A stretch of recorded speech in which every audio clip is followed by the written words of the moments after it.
할렐루야. 수요 찬양 예배 하나님께 영광 돌리기 위해서 주님의 보좌 앞에 나오신 여러분들 주님의 이름으로 환영합니다.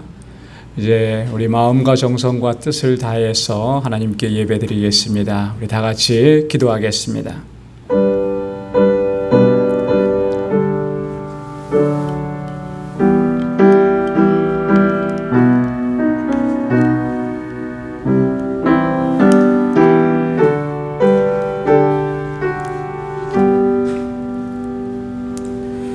내가 여호와의 인자하심을 영원히 노래하며 주의 성실하심을 내 입으로 대대에 알게 하리이다.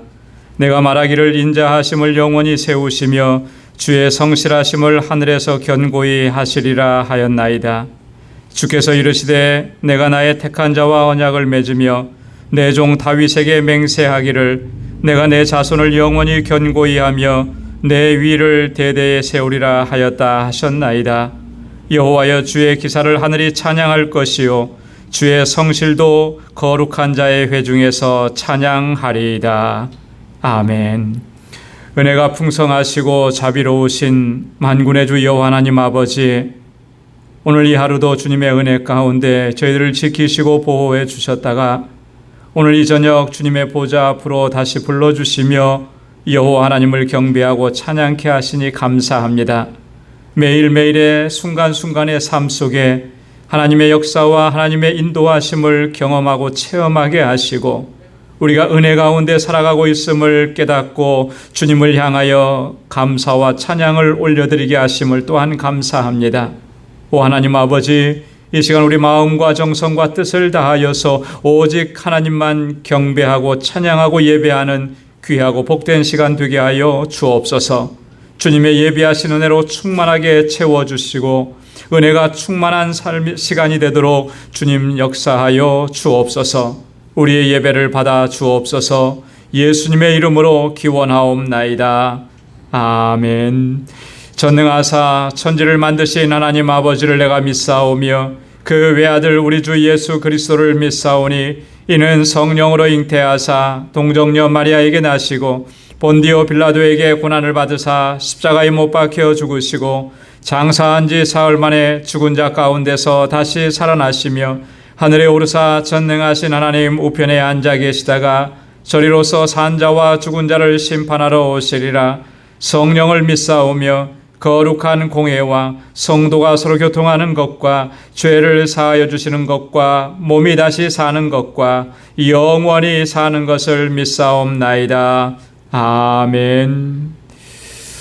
우리 이 시간 찬양으로 하나님께 영광 돌리겠습니다. 우리 찬송 197장 이 세상 험하고 나 비록 약하나.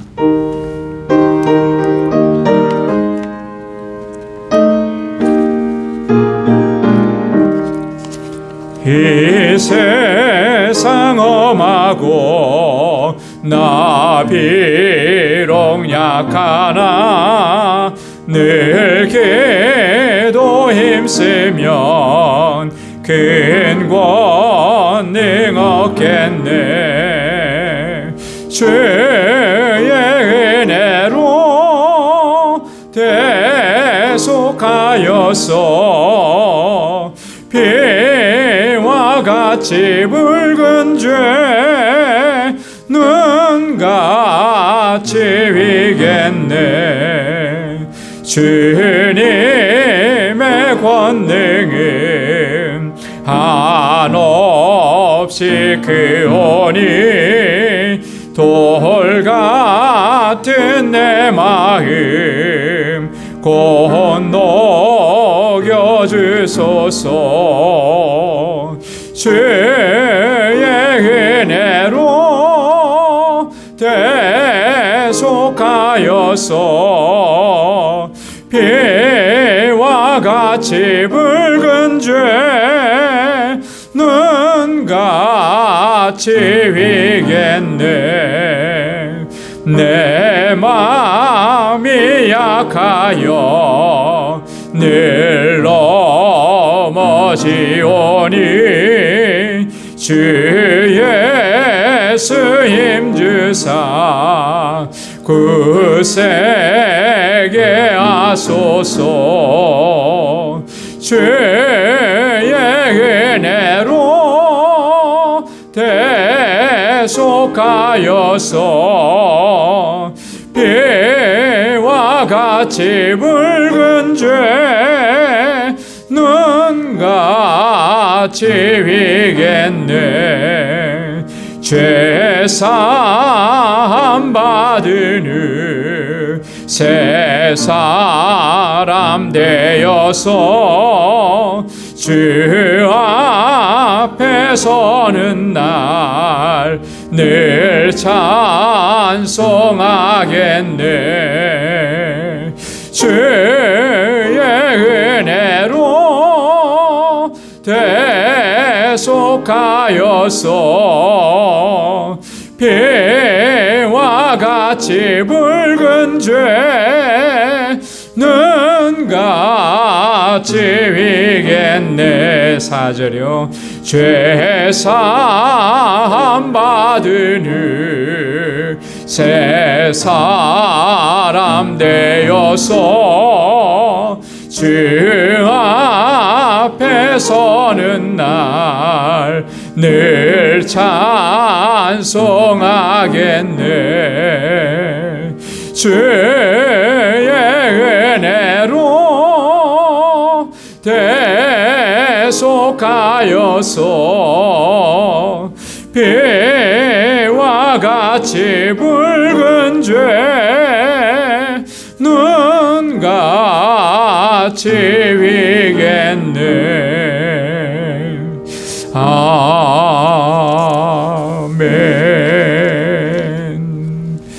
아멘. 우리 427장 내가 매일 기쁘게 함께 찬양하겠습니다.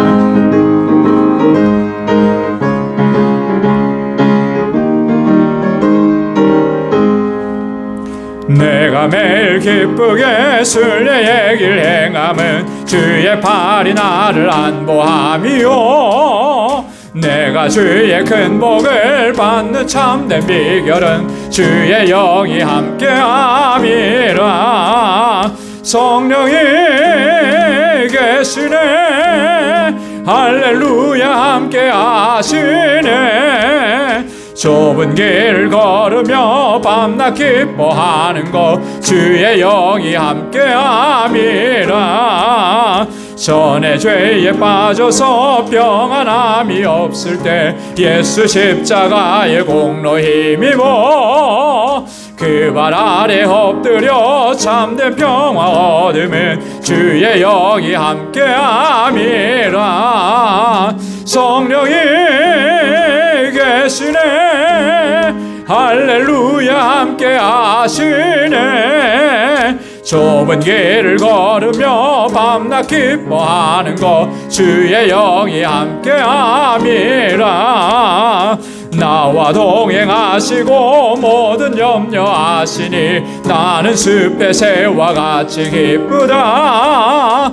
내가 기쁜 마음으로 주의 뜻을 행함은 주의 영이 함께함이라. 성령이 계시네. 할렐루야 함께하시네. 좁은 길을 걸으며 밤낮 기뻐하는 것 주의 영이 함께함이라. 세상 모든 정욕과 나의 모든 욕망은 십자가에 이미 못을 박았네. 어두운 밤이 지나고 무거운 짐 벗으니 주의 영이 함께함이라. 성령이 계시네. 할렐루야 함께하시네. 좁은 길을 걸으며 밤낮 기뻐하는 것 주의 영이 함께함이라. 성령이 계시네. 할렐루야 함께하시네.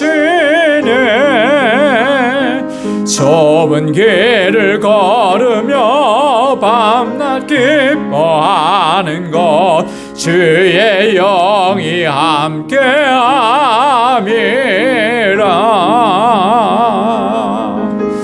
아멘. 우리의 걸어가는 삶의 여정이 아무리 힘들고 고통스럽고 어려움 있고 고난일지라도 우리 주 성령님께서 함께 하시기에 우리는 기쁨으로 또 승리하면서 그 길을 걸어갈 수 있게 되는 줄로 믿습니다.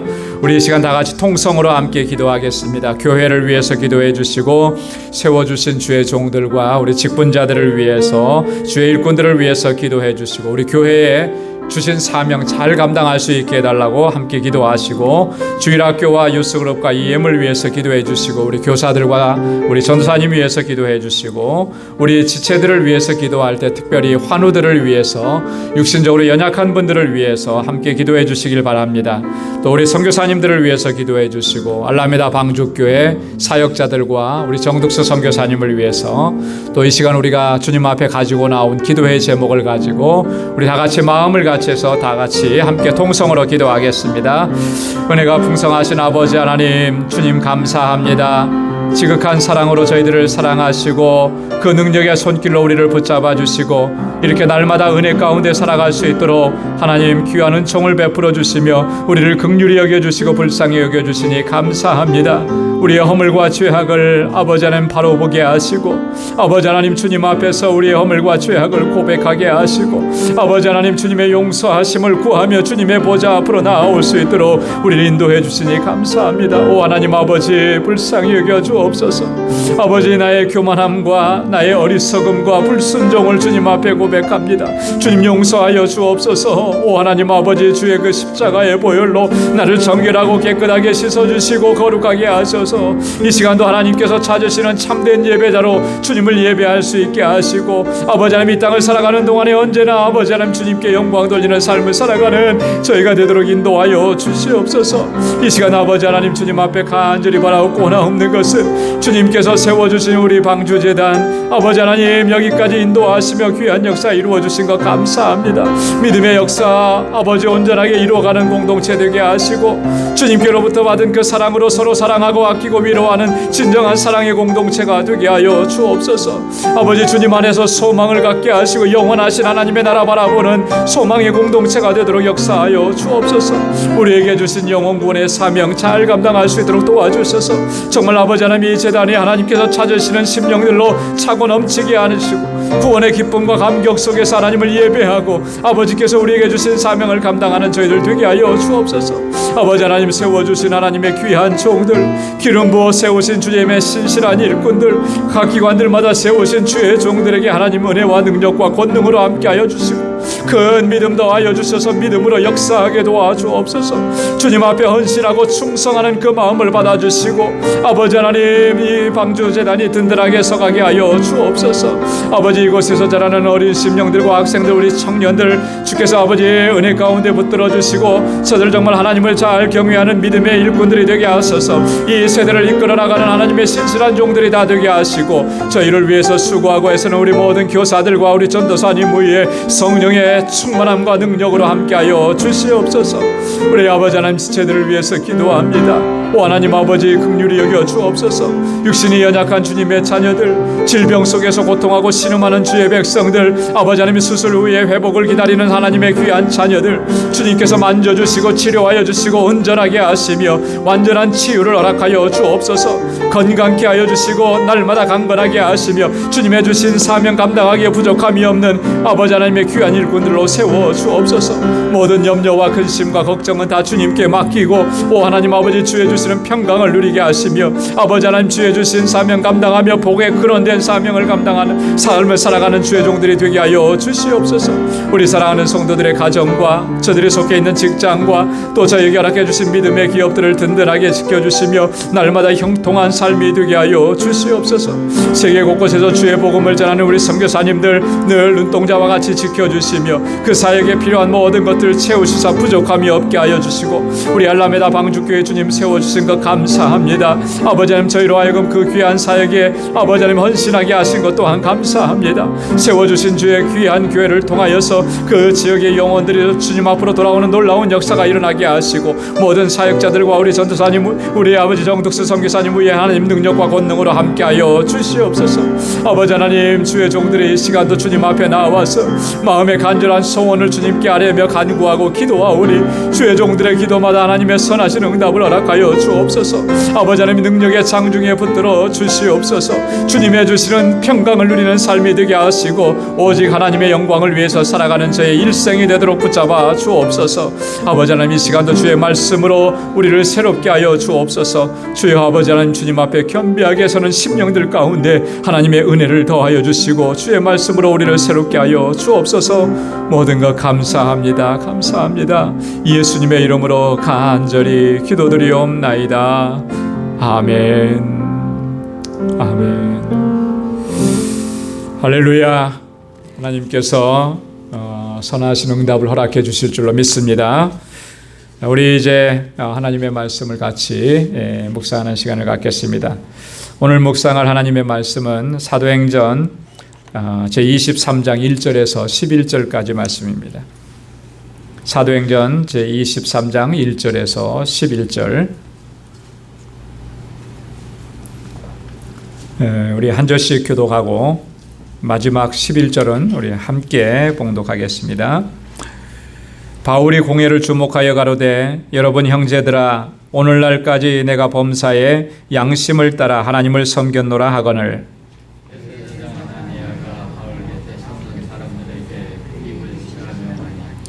바울이 가로되 회칠한다미여 하나님이 너를 치시리로다. 내가 나를 율법대로 판단한다고 앉아서 율법을 어기고 나를 치라 하느냐 하니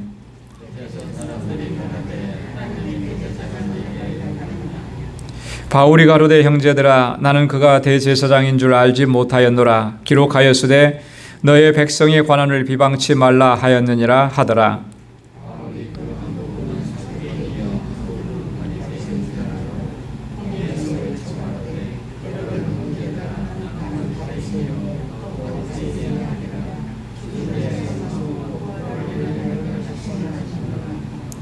그 말을 한즉 바리새인과 사두개인 사이에 다툼이 생겨 무리가 나누이니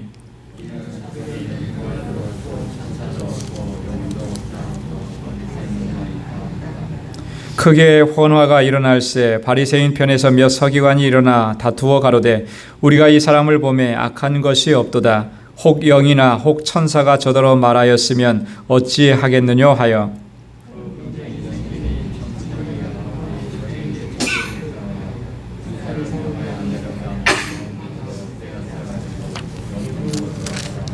다 함께요.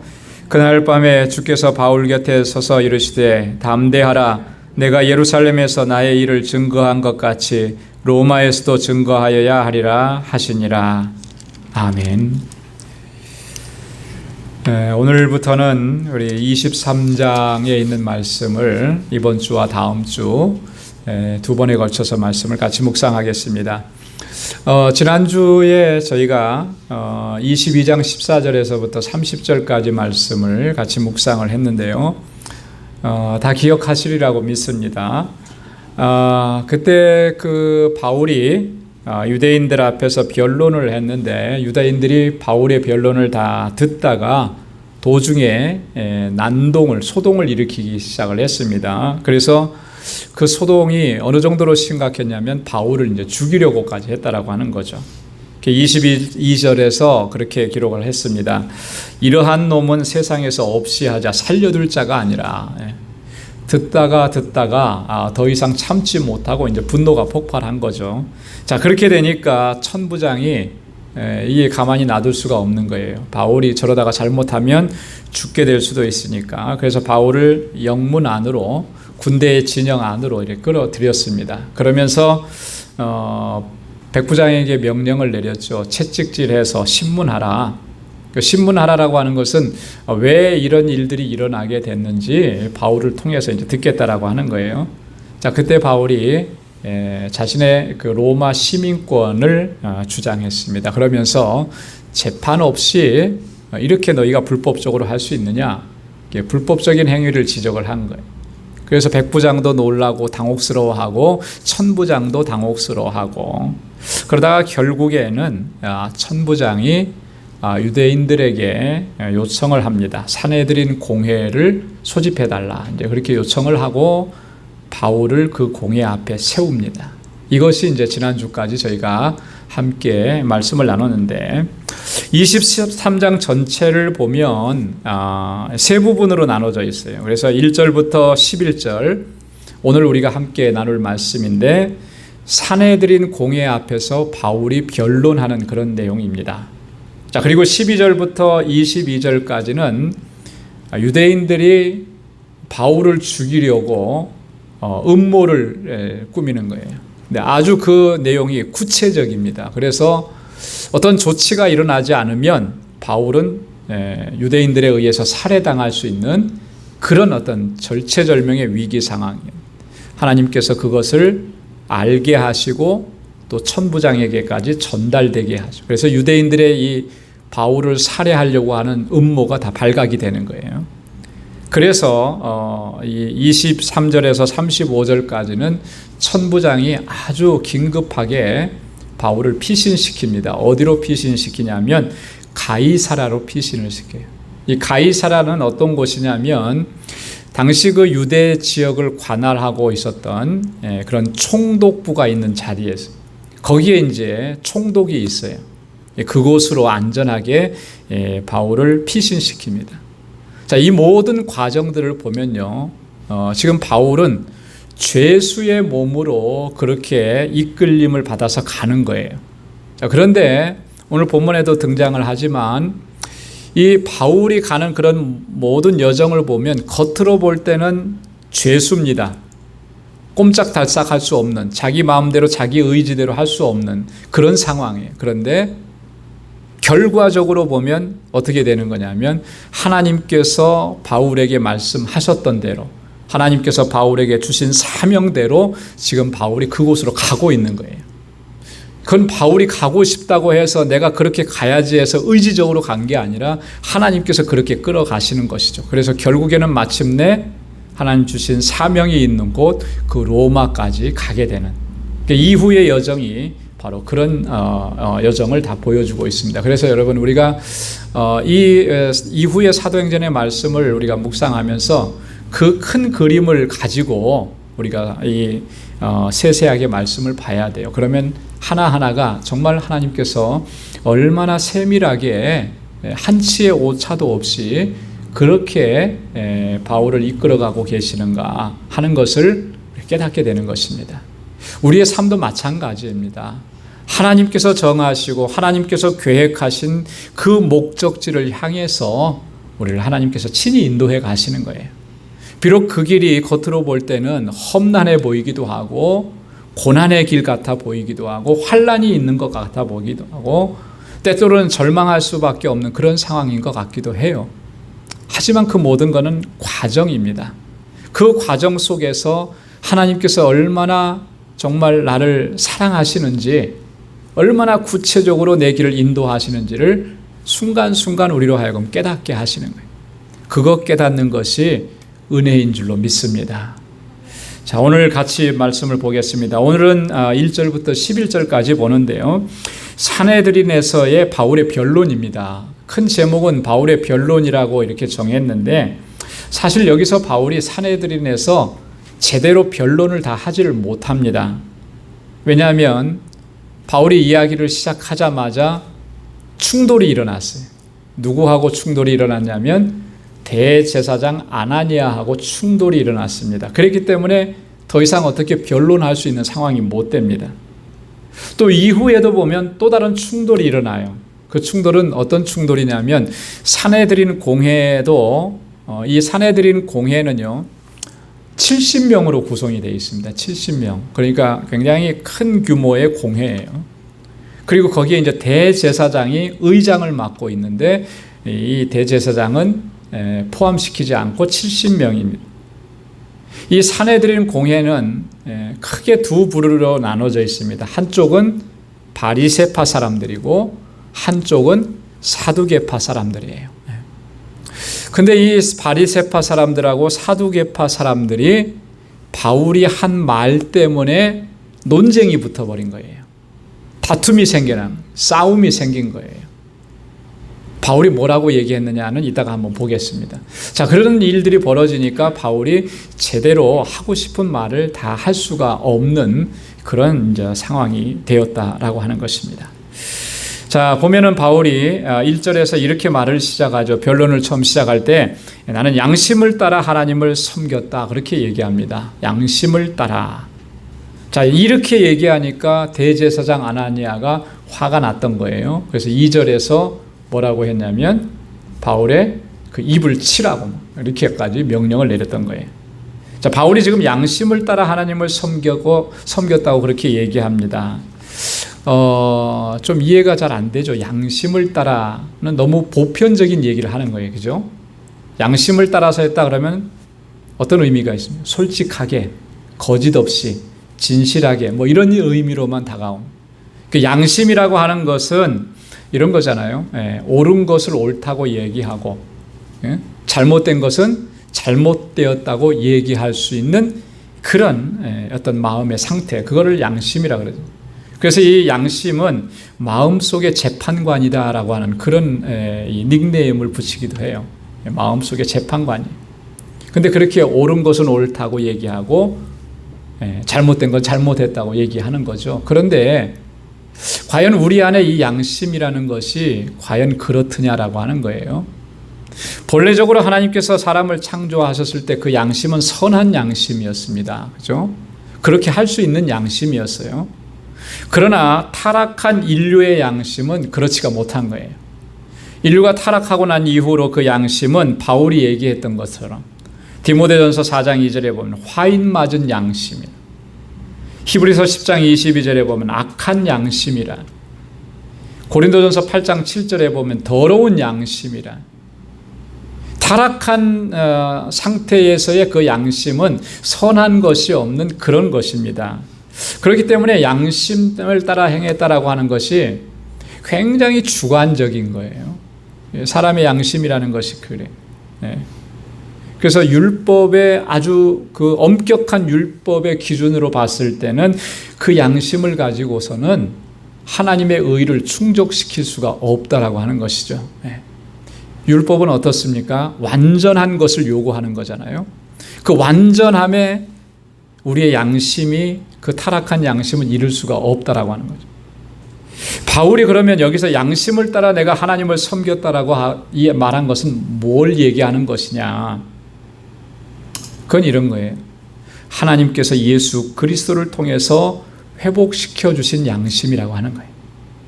하나님께서 예수 그리스도의 그 십자가의 보혈, 구속의 은혜로 말미암아 이 양심을, 이 마음을 회복시켜 주셨는데 그 마음을 따라서 하나님을 섬겼다라고 하는 거예요. 궁극적으로 그게 뭐냐면 바로 복음으로 말미암아 내가 하나님 앞에서 의롭다 하심을 받았는데 그 복음에 따라서, 말씀에 따라서, 예수 그리스도를 통해서 주신 그 말씀을 따라서 내가 하나님을 섬겼다라고 하는 그런 의미를 가지고 바울이 이렇게 얘기를 했다라고 하는 거죠. 여러분, 하나님께서 회복시켜 주신 양심이라고 하는 것은 어떠한 특징들이 있겠습니까? 제가 오늘 빌립보서 3장 7절로 9절 말씀을 여기에 기록해 놨는데, 바울이 자신이 예수 그리스도를 어떻게 받아들이고 어떻게 그리스도 앞에서 행했는지를 자기 고백적으로 이렇게 설명을 해놨어요. 여러분 한번 같이 빌립보서 3장 7절로 9절 말씀을 한번 같이 읽어보도록 하겠습니다. 시작. 그러나 무엇이든지 내게 유익하던 것을 내가 그리스도를 위하여 다 해로 여길 뿐더러 또한 모든 것을 해로 여기면 내 주 그리스도 예수를 아는 지식이 가장 고상함을 인함이라. 내가 그를 위하여 모든 것을 잃어버리고 배설물로 여기면 그리스도를 얻고 그 안에서 발견되려 함이니 내가 가진 의는 율법에서 난 것이 아니요 오직 그리스도를 믿음으로 말미암은 것이니 곧 믿음으로 하나님께로서 난 의라. 아멘. 율법에서 난 의가 아니고 무엇으로 말미암아 얻은 의라 그랬어요? 그리스도를 믿음으로 말미암아 얻은 의. 그 의는 하나님께로부터 온 의다라고 하는 거예요. 그것을 내가 얻었기 때문에 그 마음으로 행한다라고 하는 것이 어떤 특징이 있느냐 하면 예수 그리스도를 아는 지식이 가장 고상하다라고 하는 것을 고백할 수 있는 믿음이라는 그런 특징이 있는 거예요. 예수 그리스도를 아는 지식이 이 세상 어떤 지식보다도 가장 고상한 지식이고 최고의 지식이라고 하는 거예요. 그걸 고백할 수 있다라고. 여러분 우리가 그렇게 고백할 수 있어야 할 줄로 믿습니다.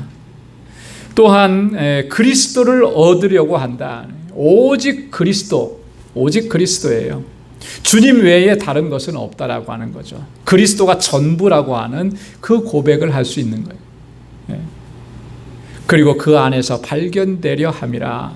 주님 안에 내가 있고 주님께서 나를 기억하시고 나를 발견해 주시고 나를 찾아주시고 주님 안에서 살아가는 그러한 삶을 얘기하는 거예요. 이걸 고백할 수 있는 그런 믿음의 자세, 그것이 바로 바울이 여기서 얘기하고 있는 양심을 따라 하나님을 섬겼다라고 하는 그 말의 의미라고 하는 것입니다. 자, 그렇게 하니까 대제사장이 그 입을 치라 이렇게 말했죠. 이 대제사장은 이름이 뭐라 그랬어요? 아나니아라 그랬습니다. 그죠? 성경에 여기까지 해서 지금 사도행전에 아나니아라고 하는 이름을 가진 사람이 모두 몇 명이 등장하냐면 3명이 등장을 하는 거예요. 3명이. 예. 이 대제사장 아나니아는요, AD 48년에서 58년까지 대략 한 10여 년 동안, 11년 동안 대제사장으로서의 직책을 감당을 했었습니다. 그런데 역사가들에 의하면 이 대제사장 아나니아는 본문에서도 우리가 좀 느낄 수가 있듯이 바울이 그런 말을 했다고 그 자리에서 뭐라 그랬어요? 저 입을 치라고 얘기하잖아요. 그 부드럽게 얘기했겠습니까? 굉장히 화가 나서 경로에서 그렇게 얘기했겠죠. 그 외에 무슨 다른 말도 아마 분명히 했을 거예요. 근데 그 말만 이제 기록을 한 건. 굉장히 이 아나니아는 난폭하고 또 거만하고 또 권위적이고 또 이런 성향을 가진 사람. 정치적으로는 아주 친로마 정책을 펼치는 그런 사람이었다라고 합니다. 자, 그래서 당연히 그 유대주의자들, 국수주의자들 이런 사람들에 의해서 이 대제사장 아나니아는 배척을 당하는 친로마 정책을 피고 그러니까 백성들의 어떤 존중을 받지 못하는 그런 모습을 지녔던 것이죠. 결국에는 이 마지막을 비참하게 살해를 당했다고 합니다. 그 유대 전쟁이 있었습니다. AD 66년에서 70년 유대 전쟁이 있었는데 이때 이제 70년에 예루살렘이 다 이제 파괴되잖아요, 그죠? 그 유대 전쟁이 발발했을 당시 초기에 AD 66년경에 그 성난 유대 군중들에 의해서 이 아나니아 대제사장이 살해를 당했다 이렇게 역사가들이 기록을 하고 있습니다. 자, 근데 이제 대제사장 아나니아가 이 전후 좌우도 가리지 않고 바울이 무슨 말을 했으면 그 말에 대한 것도 따져보지도 않고 그냥 당장에 입을 치라고 한 거예요. 자, 이런 명령은 굉장히 비인도적인 거죠. 사람의 입을 친다라고 하는 것이 얼마나 모욕적이고, 그죠? 예. 무시하고 멸시하는 그런 행위겠습니까? 거기에 더해서 이 아나니아가 이런 명령을 내린 것은 불법적인 거라는 거죠. 누군가를 이 형벌을 가한다든지 태형을 가한다든지 뭐 이런 걸 할 때는 반드시 재판을 통해서 시시비비를 가려야 되는 거예요. 그리고 나서 거기에 적절한 그런 어떤 형벌을 가하든지 벌을 줘야 되는 게 마땅한데 그런 과정이 없이. 자, 그러니까 바울이 3절에서 뭐라고 해요? 내가 나를 율법대로 판단한다고 앉아서 율법을 어기고 나를 치라 하느냐? 내가 범법을 했다. 율법대로 나를 판단한다고 하면서 정작 너는 법을 지키지 않고 있다. 이렇게 얘기한 거예요. 그러면서 이제 4절에 3절에 보면 또 아나니아를 향해서 그렇게 얘기합니다. 회칠한다며 하나님이 너를 치시리로다. 바울도 이제 굉장히 분노하는 그런 모습을 여기서 볼 수가 있죠. 회칠한다며. 여러분, 회칠한담이라고 이렇게 바울이 표현을 했는데 어디서 많이 들어본 표현 같지 않습니까? 회칠한다며 한 말이. 그렇죠. 예수님께서 마태복음 23장에 보면 서기관들과 바리새인들을 그들의 어떤 죄악상이나 이런 것들을 하나하나 지적하면서 신랄하게 그들을 책망하고 비판하고 심지어는 저주하면서 하신 말씀 중에 하나가 뭐냐면 회칠한 무덤이요. 그래요. 회칠한 무덤. 회칠했다라고 하는 것은 뭐예요? 겉으로 볼 때는 번지르르한 거예요. 겉으로 볼 때는 괜찮은 것 같아요. 아무것도 아닌 것 같은데 그 안에 내용을 들어가 보면 어떻게 됐다는 거예요? 다 썩어져 있다. 썩어 문드러져 있다라고 하는 거예요. 그걸 가리기 위해서 겉만 이렇게 깨끗하게 칠해 놓은 거. 이런 상태를 회칠한 무덤, 회칠한 담 이렇게 표현을 한 겁니다.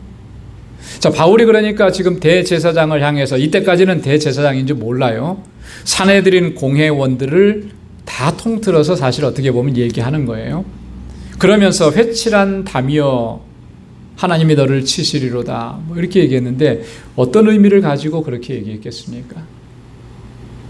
저들의 위선과 저들의 외식이라고 하는 부분들을 가지고 바울이 그렇게 얘기했다라고 하는 거예요. 여러분, 이 바울이 지금 대제사장이었던 아나니아에게 그렇게 한 말을 한번 우리에게 한번 적용을 시켜보자라고 하는 거죠. 바울이 그런 의미를 가지고 외식과 위선을 질타하면서 했던 말을 우리에게 한번 스스로에게 던져보면 나는 어떤가라고 하는 거예요. 우리 안에는 이런 위선과 외식의 모습이 우리 안에는 있지 않다고 우리가 자신 있게 얘기할 수 있겠는가? 위선이라고 하는 것은요, 거짓 위자, 선할 선자. 선을 했는데 그게 거짓으로 하는 거예요. 진실함이 없는 거죠. 진실함. 우리가 신앙생활 하면서 가장 경계하고 주의해야 될 것 중에 하나가 바로 이런 위선과 외식이에요. 외식이라고 하는 것은 뭡니까? 겉으로 보여지게, 그죠? 속에는 그런 게 없는데 겉으로 남들에게 잘 보여지려고 자기를 겉으로 꾸미는 거, 그게 외식이잖아요. 위선도 마찬가지잖아요. 그 안에 선한 의도는 없는데 겉으로는 선한 것처럼 그렇게 하는 행위들. 우리가 신앙생활 하면서 우리가 그런 모습을 우리 안에 여전히 가지고 있다면 이게 굉장히 위험한 거라는 거예요. 그래서 이것을 우리가 버려야 됩니다. 다 버려야 돼요. 그렇지 못하면 아까도 말씀드렸던 마태복음 23장에서 예수님께서 서기관들과 바리새인들을 책망하시면서 하신 말씀, 화 있을진저, 이런 말씀을 우리도 다 들을 수밖에 없고 또 그렇게 될 수밖에 없다라고 하는 거죠. 이렇게 하고 난 후에 아나니아가 대제사장임을 바울이 알게 됩니다. 그래서 바울이 4절과 5절에 보면 내가 대제사장인 줄 몰랐다, 이제 이렇게 얘기하고 그 다음에 이제 솔직하게 자신의 잘못을 인정하면서 율법을 근거로 해서 백성의 관원들을 존중해야 된다라고 하는 사실을 이야기합니다. 여기서 말하는 것은 바울이 출애굽기 22장 28절에 있는 그 율법 내용을 가지고 지금 얘기하는 거예요. 거기 뭐냐면 너는 재판장을 욕하지 말며 백성의 유사를 저주하지 말지니라. 재판장도 하나님의 뜻을 따라서 재판을 하는 것이고 백성의 유사들, 백성의 대표로 세운 사람들 누가 세운 겁니까? 하나님께서 세우신 거잖아요. 그러니까 저들을 저주하지 말라라고 하는. 결국 그 저주는 자기에게 돌아오게 되어 있다라고 하는 거예요. 바울은 하나님의 말씀에 근거해서 이 부분에 대해서도 분명하게 소신이 있고 확신이 있었습니다. 마땅히 그렇게 해야 되는 거예요. 그래서 저들이 아무리 그런 어떤 불법적인 그런 일들을 행했다 할지라도 그 불법에 대해서 잘못을 지적할지언정 그들을 저주하거나 비난하거나 그렇게 하지 않는다라고. 우리 로마서 13장 1절과 2절에 보면 바울이 이 부분을 분명하게 얘기합니다. 그래서 거기도 한번 같이 읽어볼까요? 시작. 각 사람은 위에 있는 권세들에게 굴복하라. 권세는 하나님께로 나지 않음이 없나니 모든 권세는 다 하나님의 정하신 바라. 그러므로 권세를 거스리는 자는 하나님의 명을 거스림이니 거스리는 자들은 심판을 자취하리라. 자, 모든 권세는 다 누구로부터 온 거라 그랬어요? 하나님께로부터. 하나님께로 난 거라는 거예요. 하나님이 정하신 바라고 하는 거예요. 교회 안에 직분자들만 하나님께서 정해서 세워놓으신 것이 아니고 세상에 하나님을 모르는 사람일자 할지라도 그 한 나라의 대통령을 세우는 것도 물론 사람이 뽑아서 그 사람을 세웠겠죠. 하지만 그것을 허락하시는 분이 누구라는 거예요? 하나님이시라는 거예요. 이건 뭘 얘기하는 것이냐면요. 온 우주 만물 가운데서 역사하시는 하나님의 절대 주권을 얘기하는 거예요. 어느 곳 하나 하나님의 주권이 미치지 않는 곳이 없다라고 하는 거예요. 자, 그런데 우리가 만약에 교회 안에서의 권세라든지 직분이라든지 권위라든지 그거는 인정하면서 세상에서 세워진 그런 권세, 권위 이런 것들은 무시해 버린다면 이건 뭔가 대단히 잘못된 거예요. 그것은 결국 바울이 지금 얘기하는 것에 따르면 뭐예요? 하나님의 명을 거스리는 거라는 거죠. 물론 그 권세자가 하나님의 뜻대로 하지 아니하고 하나님을 거역하고 이런다면 거기에 우리가 순종할 수는 없는 거죠. 절대적인 건 하나님의 말씀. 그렇지만 그게 아닌 이상에는 그 권세에 복종하고 순종해야 되는 것이 우리 그리스도인들이 세상을 살아가는 세상 가운데서 행해야 되는 원칙이라고 하는 것입니다. 자, 이렇게 해서 이제 바울과 대제사장 아나니아의 충돌이 이제 일단락된 모습입니다. 그리고 나서 이제 두 번째로 6절부터 10절까지는 바리새인들과 사두개인들의 논쟁이. 자, 그 논쟁의 핵심은 뭐였냐면 주제는 부활이에요. 부활. 자, 바울이 상황을 보고 나서 6절에서 그렇게 얘기를 하죠. 뭐라고 얘기합니까? 바울이 그 한 부분은 사두개인이요 한 부분은 바리새인인 줄 알고 공회에서 외쳐 가로되 여러분 형제들아 나는 바리새인이요 또 바리새인의 아들이라 죽은 자의 소망 곧 부활을 인하여 내가 신문을 받노라.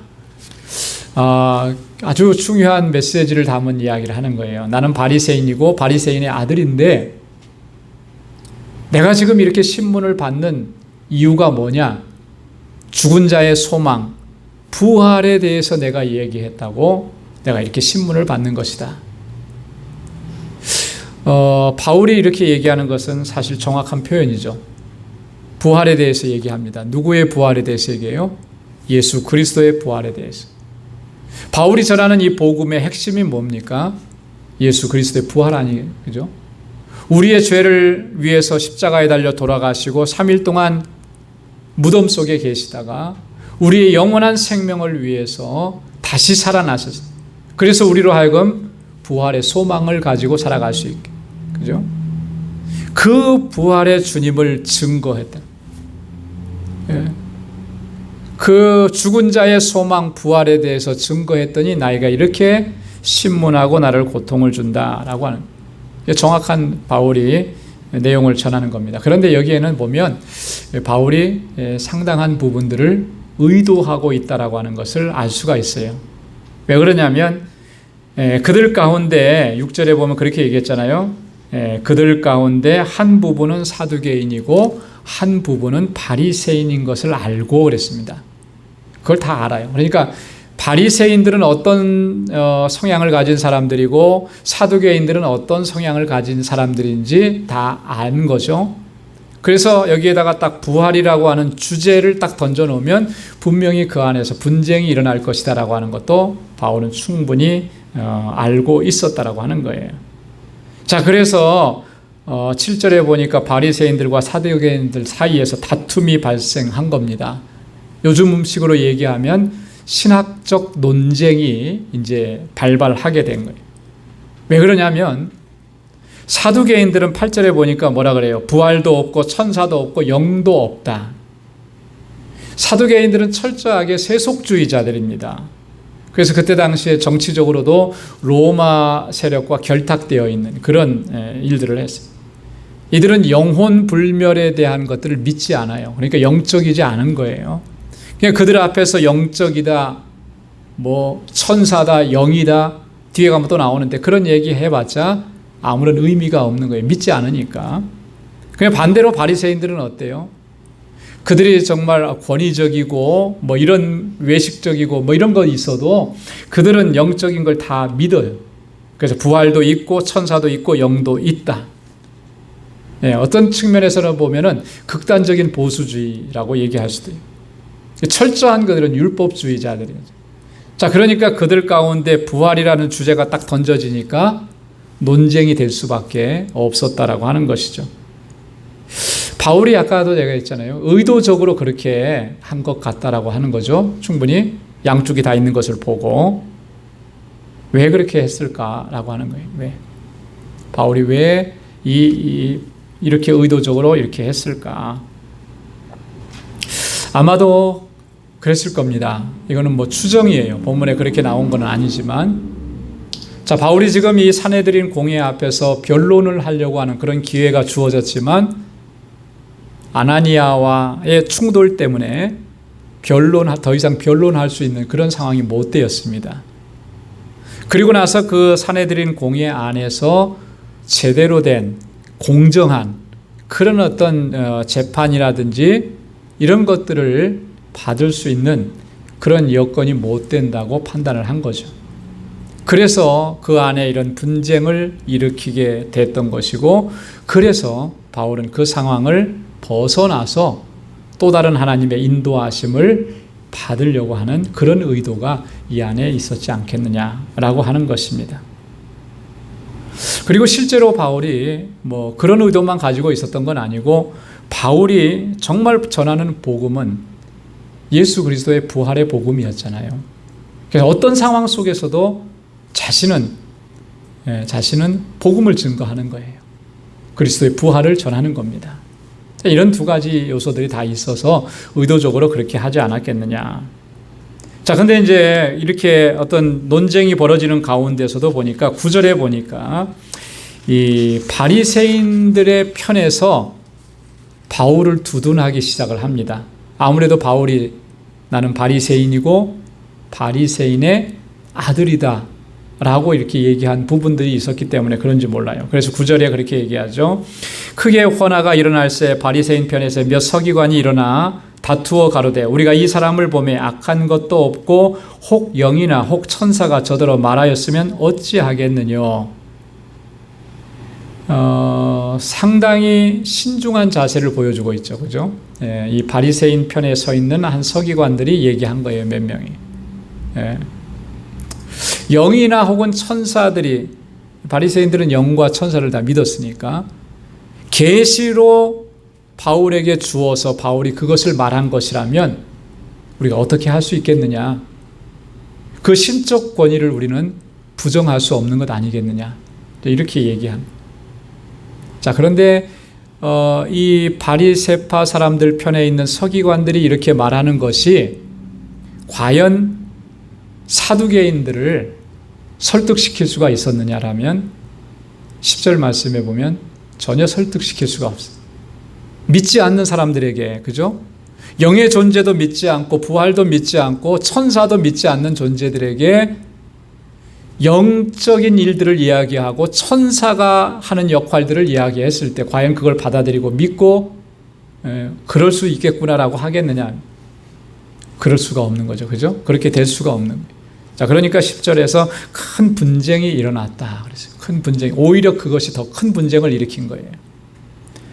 어느 정도로 심각했습니까? 10절 말씀에 보면 천부장이 바울을 거기에서 건져냅니다. 왜 건져내냐면 찢겨질까 하여 그 두 사이에서 바울이 뭔가 큰 일을 당할 수도 있겠구나 판단이 된 거예요. 그래서 바울을 또다시 거기서 건져냅니다.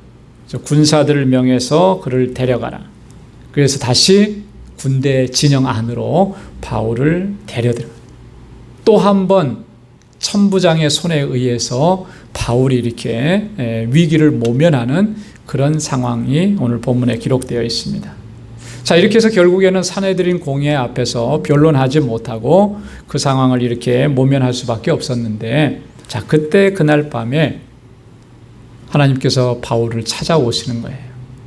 자, 11절 말씀 우리 다 함께 같이 한번 읽어보겠습니다. 11절 시작. 그 밤에 주께서 바울 곁에 서서 이르시되 담대하라. 내가 예루살렘에서 나의 일을 증거한 것 같이 로마에서도 증거하여야 하리라 하시니라. 아멘. 참 바울의 그 일생과 사역을 보면요, 바울이 어떤 위기 상황을 맞았었을 때 그때마다 하나님께서 그에게 나타나셔서 그를 위로하시고 격려하시는, 그리고 그에게 사명을 주시는 이런 이야기들을 우리가 종종 발견할 수가 있어요. 그 앞에서도 우리가 한번 살펴봤었는데요. 고린도에서 바울이 사역할 때 대적자들에 의해서 많은 어려움을 당했거든요. 고린도에서 큰 역사도 이루었지만 반대로 유대인들에 의해서 많은 회방도 받고 어려움을 겪었어요. 그때 하나님께서 환상 가운데 바울에게 나타나셔서 이렇게 말씀해 주셨습니다. 사도행전 18장 9절로 10절에 밤에 주께서 환상 가운데 바울에게 말씀하시되 두려워하지 말며 잠잠하지 말고 말하라. 어떻게 어려움이 있고 어떠한 어려움이 있다 할지라도 두려워하지 마라. 위축되지 마라. 잠잠하지 마라. 계속해서 말해라. 내가 너와 함께 있으며 아무 사람도 너를 대적하여 해롭게 할 자가 없을 것이니 내가 너와 함께 한다라고 하는 거예요. 누구도 너를 해롭게 할 수 없다라고 하는 거예요. 이는 왜냐하면 이 성 중에 내 백성이 많음이라. 하나님께서 구원하시고자 하시는 그 영혼들이 이 성 안에 많이 있고 저들에게 예수 그리스도의 복음이 전해져야 되는 것이고 그것을 전해야 될 사명이 바울에게 있다라고 하는 거예요. 그래서 그 사명을 감당할, 그 사명을 마치기까지 내가 너와 함께 할 것이다. 두려워 말라. 담대하게 가서 말하라. 잠잠하고 있지 말라. 그렇게 말씀해 주세요.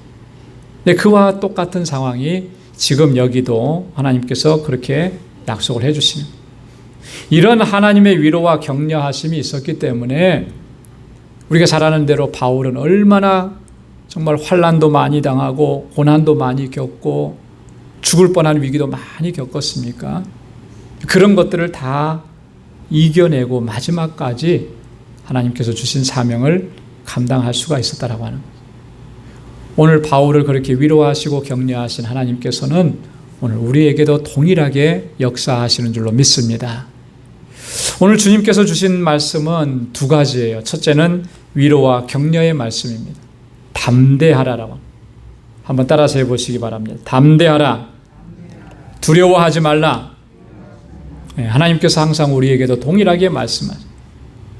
예수님께서는요, 요한복음 16장 33절에서 제자들과 또 함께하는 많은 사람들에게 그렇게 말씀해 주세요.